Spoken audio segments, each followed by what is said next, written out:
Shalom, turma, graça e paz.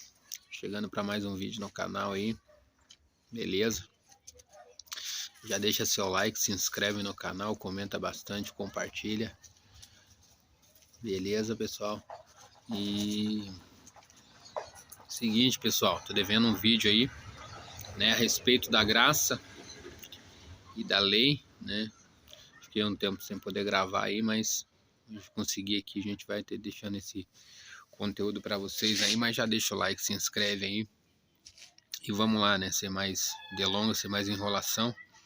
Eu separei alguns versículos aqui. Esse assunto é bastante exaustivo, né? Esse conteúdo é bastante, né, exaustivo, né? Para a gente ter uma pequena compreensão básica ali sobre a graça e a lei, né? Eu recomendo aí os irmãos fazer um estudo sobre a carta aos Romanos, né? O apóstolo Paulo vai abranger bastante esse tema aí, tá? Mas aqui a gente tem um tempo curto, até mesmo para o vídeo não ficar muito longo, né? Então é mais uma compreensão básica aí. Tá? Eu separei alguns versículos aqui para explicar para os irmãos o que vem a ser a lei, né? O que vem a ser a lei, a gente precisa entender. Primeiramente, irmãos, existe duas leis, né, no Antigo Testamento. É a lei moral e a lei cerimonial. É a lei mosaica e a lei de Deus. A gente entende assim, né? A lei cerimonial são as 613 leis, ok? 613 leis que estão incluídas na Torá, no Pentateuco, conhecido por nós, né? Que são os 5 livros ali de Moisés: Gênesis, Êxodo, Levítico, Números e Deuteronômio. Então são 365 leis negativas daquilo que a gente não podemos fazer e 248 leis positivas, que se deve fazer. Basicamente seria isso. Mas qual é a diferença entre a lei cerimonial e a lei moral? Então a lei cerimonial é a lei do sacrifício, né? Quando se cometia algum pecado e tal, a questão do sacrifício, né? Que era levado até o templo, até o tabernáculo ali para ser feita a expiação do pecado.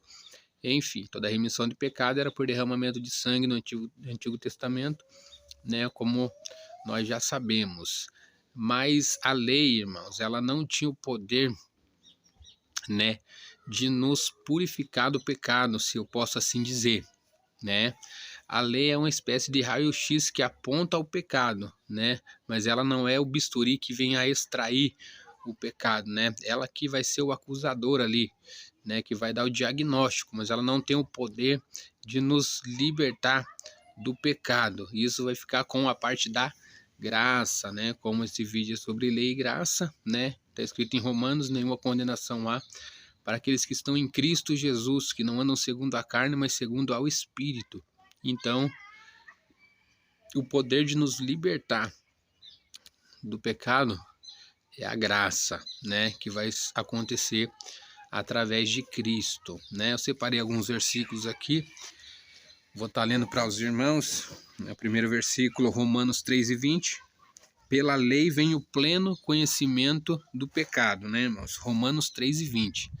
Então, pela lei a gente vem o conhecimento do nosso pecado, tá bom? Mais 2 versículos aqui, Gálatas 3:24, irmãos. Gálatas 3:24. A lei nos conduz a Cristo, de maneira que a lei nos serviu de aio para nos conduzir a Cristo, a fim de que pela fé fôssemos justificados. Pelo qual fé? Pela fé em Cristo Jesus, ok?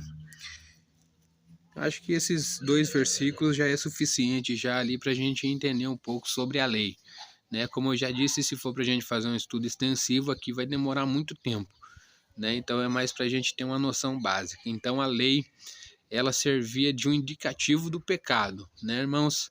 Só que a gente não tinha plena liberação dele, né? E dependíamos então dos sacerdotes, do sumo sacerdote que uma vez por ano entrava no Santo dos Santos, né, para fazer o sacrifício anual pelos pecados. Amém, irmãos? Até aqui tudo tranquilo. E aí a lei moral, irmãos, são os 10 mandamentos, a lei de Deus, ok? Aí entra a questão, né? Jesus veio para abolir a lei, sim ou não, né? E é essa aí que é a discussão, né, que foi colocado ali. Então, irmãos, é bem sabido que Jesus ele é sumo sacerdote segundo a ordem de Melquisedeque. Em Hebreus, irmãos, capítulo 7, verso 12, está escrito: pois quando se muda o sacerdócio, também há mudança de lei. Então houve uma mudança de sacerdote. Nós sabemos que Jesus é o sumo sacerdote dos bens presentes, ok? Aí a questão: Jesus veio para abolir a lei, para cumprir a lei? Sim ou não? Sim, irmãos. Vamos aqui para a Bíblia Sagrada. Colossenses, capítulo 2, versículo 14. Está escrito assim: tendo cancelado o escrito de dívidas que estava contra nós e que constava de ordenanças, o qual nos era prejudicial, removeu-o inteiramente, encravando-o na cruz. Ok? Então Jesus aboliu na cruz o escrito de lei que estava contra nós, né? Alguma versão diz a célula que estava contra nós. Que cédula é essa, irmãos? É a lei moral, é a lei cerimonial, né? Então a própria Bíblia nos responde, né, irmãos? Poderia entrar em detalhes aqui, mas eu não quero deixar o vídeo extensivo. Mas a própria Bíblia nos responde lá no Antigo Testamento, né? Qual é o escrito de lei que estava contra nós? Vamos ver? Deuteronômio, capítulo 31, 24 ao 26. Tendo Moisés acabado de escrever integralmente as palavras dessa lei num livro, deu ordem aos levitas que levavam a arca da aliança ao Senhor, dizendo: tomai este livro da lei e ponde-o ao lado da arca da aliança do Senhor, vosso Deus, para que ali esteja por testemunha contra ti. Ou seja, era para colocar do lado da aliança o livro da lei, né, que estava contra a nação. E nós sabemos que a lei moral não estava do lado da arca, estava no interior da arca, assim como o cajado de Arão que floresceu, né, e o pote de maná, né, as tábuas da lei representando a palavra, o cajado de Arão representando a autoridade e o maná representando a comunhão diária de Deus para com o seu povo. Então, irmãos, a célula de lei que estava contra nós são as leis cerimoniais, ok? É por isso que nos dias de hoje, quando alguém peca, não é matado uma pomba, nem um cordeiro, nem um boi, né? E sim a gente dobra o nosso joelho porque o véu do templo se rasgou de cima a baixo. É interessante que foi de cima a baixo e não de baixo para cima, né? De cima a baixo representando que quem rompeu o véu foi quem estava em cima, né? Somente Deus, né? E deu livre acesso para nós.